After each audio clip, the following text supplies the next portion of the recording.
Hello, my name is Lena. I'm 37 years old.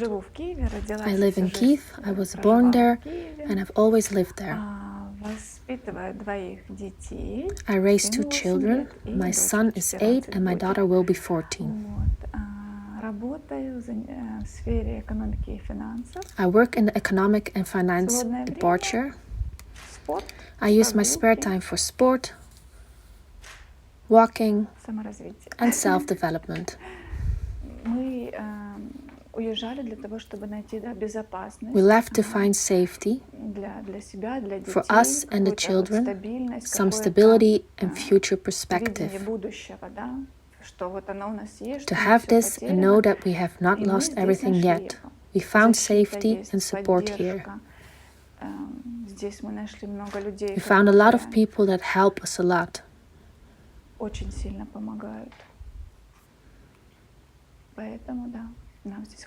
And that's why we have it good here. The children will, of course, our motivation to leave, just like for many other moms. I am their rock, and I have to show them that everything will be okay. Everything will be fine, that we can do this. Tell them it's better here. There are a lot of pluses. You will like it here, and we will manage anything. Look how many pluses there are. So basically tell the children how great it will be here. Take them to museums and parks, show them all the great things, so they will be comfortable and safe. I didn't believe that the war could happen. My brain didn't accept this information. I didn't believe that in a civilized world, in a European state, this was possible. I woke up on the 24th at 5 in the morning because I heard explosions in Kyiv. First, I grabbed my phone and read about the war announcement. I started packing my stuff. No, first, like a real woman, I went to wash my hair first and then packed my stuff. I made some food for the road. I considered what else I should be taking. I woke the children up at 7 in the morning. There was a lot of shock and incomprehension. The whole night, the radio was playing in our car with news and the president and fear. It felt like it was happening in a dream. I was able to choose where we wanted to go because all the borders were open. I had to pick a country where I could give something to my children, where it would be comfortable and safe for them, where we could live further, develop and work, where there are possibilities for this. We chose a country based on the economic state of the country. We read about different countries, analyzed how the countries develop, the quality of life and education, where there would be a developed labor market, where I could also accept everything. We called our friends that lived abroad for advice. And so, with this combined effort, we decided to come to the Netherlands. We had a long road. Starting from Romania, it took us a week through whole Europe. We made stops in different countries so we could be able to rest and sleep. The first Dutch city that we arrived to was Amsterdam. We arrived at night and we were really tired.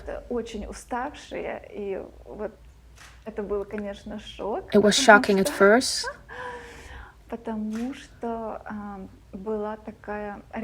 There was an original and unknown architecture for us. It was impressive.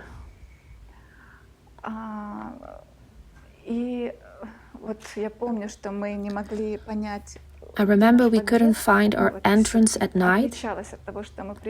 Everything was different from what we were used. We were looking for the entrance at night. The children were sleeping. I have to find the entrance and keys that the landlord left us. I was very worn out. I came into the entrance and there were these young guys that were smoking weed. Everything was so unclear. I was in shock. My first thought was, where did I arrive? God, where did I bring my children to? I wanted to give them something civilized, and here you have this trash.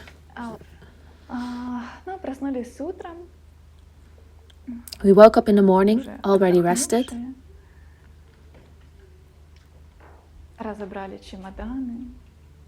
We unpacked our luggage, walked through the city, and we got a hold of ourselves. And every day, we understood that we liked this country. We liked the people. You get used to everything. We were so tired of the constant moving. We understood that destiny had brought us here, so we should find all the pluses here, adapt here.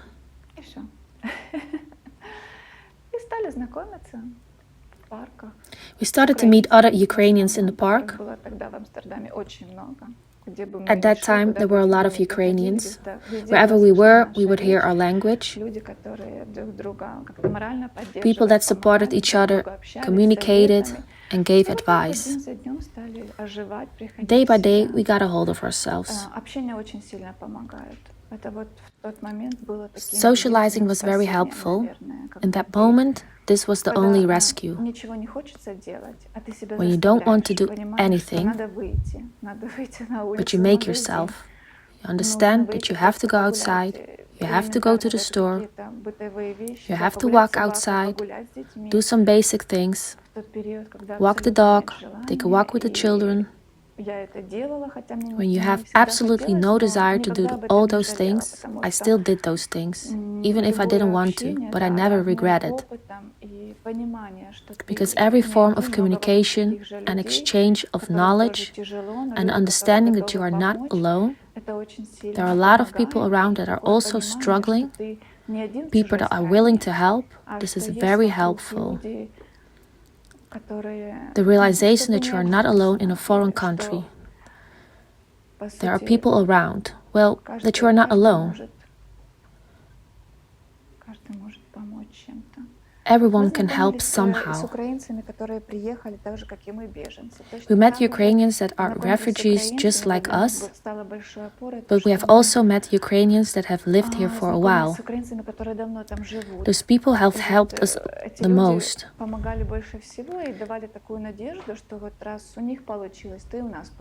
They gave us hope, understanding that if they could do it, so could we. Everything will be fine. With time, I got the feeling that the borders of your home are dissolving, as if the whole world is your home. I realized that you can live in any place. The most important thing is to have the strength and desire to start something new. It's not important where.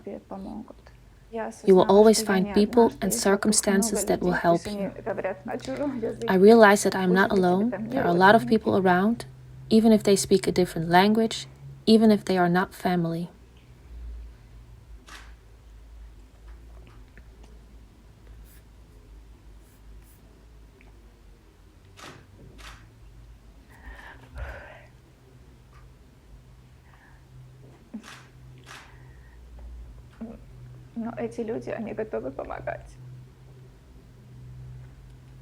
These people are willing to help.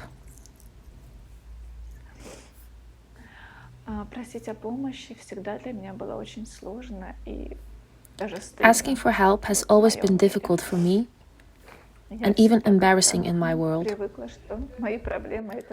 I was used that my problems are my problems. I didn't understand what was happening. I had a hard time accepting their help in the beginning. I didn't understand how people that you don't know are willing to share everything with you. Their house.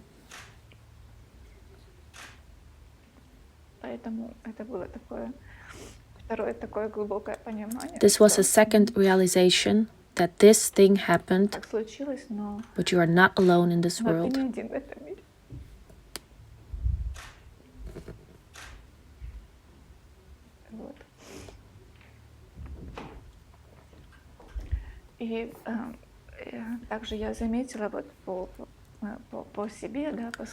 I noticed that by traveling through all these countries during that week,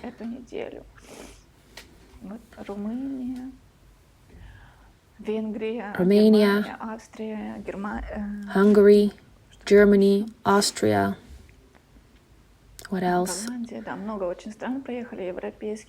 The Netherlands. We traveled to a lot of European countries. We always got to meet very good people and families. This belief that came in Romania, that you are not alone, there are people willing to help. This faith in people really helped us and gave us strength.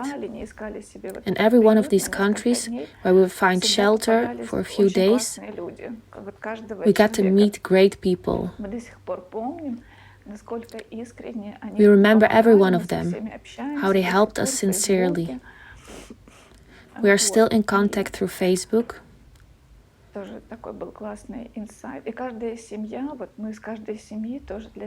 Every family taught us something. We tried to put ourselves in their shoes. We ask ourselves, could we do the same? And we realized that we couldn't,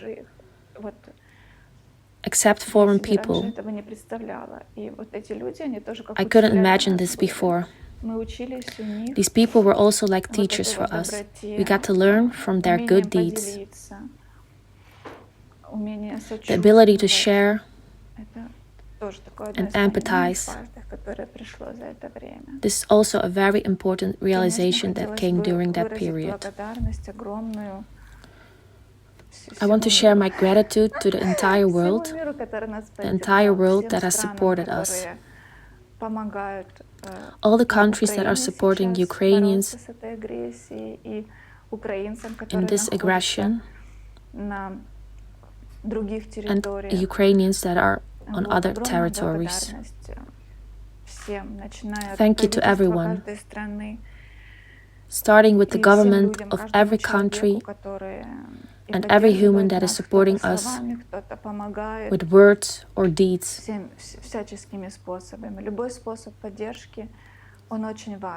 Every kind of support is important. Thank you to everyone. And of course, enormous gratitude to the city Doetinchem that has welcomed us. A small city that apparently can be very cozy. I didn't like small cities at first. We grew up in a big city. We realized that even in a small city can be very comfortable, that has everything you need in life. There are a lot of people that will welcome you and support you. Just like Diana,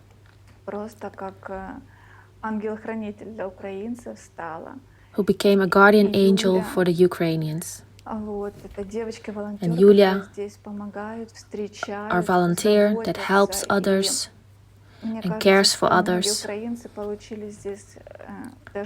Many Ukrainians received what they couldn't even imagine there where they lived.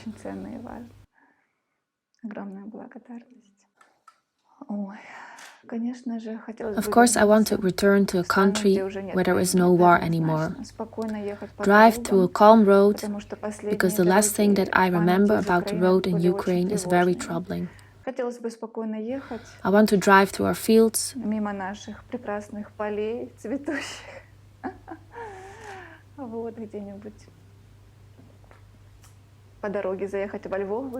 make a stop in Lvov and drink coffee. We dream about going home and drinking coffee in Lvov.